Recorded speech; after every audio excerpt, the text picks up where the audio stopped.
ધારી તાલુકાના ચલાલા ખાતે આવેલ ગાયત્રી સંસ્કારધામમાં ભવ્ય કેમ્પનું આયોજન કરવામાં આવ્યું હતું, જેમાં સરકારી આયુર્વેદિક કેમ્પ સરસિયાના સંયુક્ત ઉપક્રમે અનેક લોકો દ્વારા લાભ લેવામાં આવેલ, તેમજ દંત વિભાગમાં 32 બનાવવાની, દાંત કાઢવા તેમજ અનેક લોકોની સારવાર વિનામૂલ્યે કરવામાં આવી, તેમજ આંખ વિભાગમાં તમામ દર્દીઓને આંખના ઓપરેશન માટે રાજકોટ રણછોડદાસ બાપુની હોસ્પિટલ ખાતે મોકલવામાં આવેલ, જેમાં તમામ દર્દીઓને જમવાની વ્યવસ્થાઓ ગાયત્રી સંસ્કારધામના વડા સંત શ્રી ડોક્ટર રતિદાદા દ્વારા વ્યવસ્થા કરવામાં આવી હતી, જેમાં સમગ્ર આયોજનનું સંચાલન ભારત સરકાર દ્વારા સન્માનિત મહેશભાઈ મહેતા તેમજ શીતલબેન મહેતા દ્વારા આયોજન રાખવામાં આવ્યો હતો. બાઇટ સંત શ્રી ડોક્ટર રતિદાદા. ધારી અમરેલી રિપોર્ટર પ્રતાપભાઈ વાળા. દાદા, અહીંયા ભવ્ય કેમ્પનું આયોજન કર્યું હતું, શું કહેશો? ગાયત્રી સંસ્કારધામ ચલાલા તારીખ આજે 11ના રોજ બુધવાર 287મો કેમ્પ હતો. નેત્રયજ્ઞ, દંતયજ્ઞ, સર્વરોગ કેમ્પ.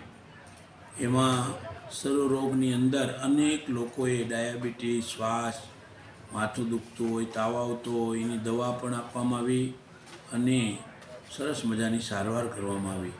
દાંત વિભાગમાં પણ દાંત કાઢવો, એની તપાસ કરવી, સારવાર કરવી, અનેક પ્રકારના રોગોની સારવાર કરવામાં આવી દાંત વિભાગમાં પણ.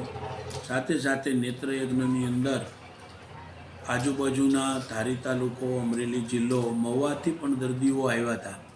એની અંદર 42 દર્દીઓને મોતિયાના ઓપરેશન માટે સિલેક્ટ કરવામાં આવ્યા. બધાને મણી બેસાડી દેવામાં આવશે.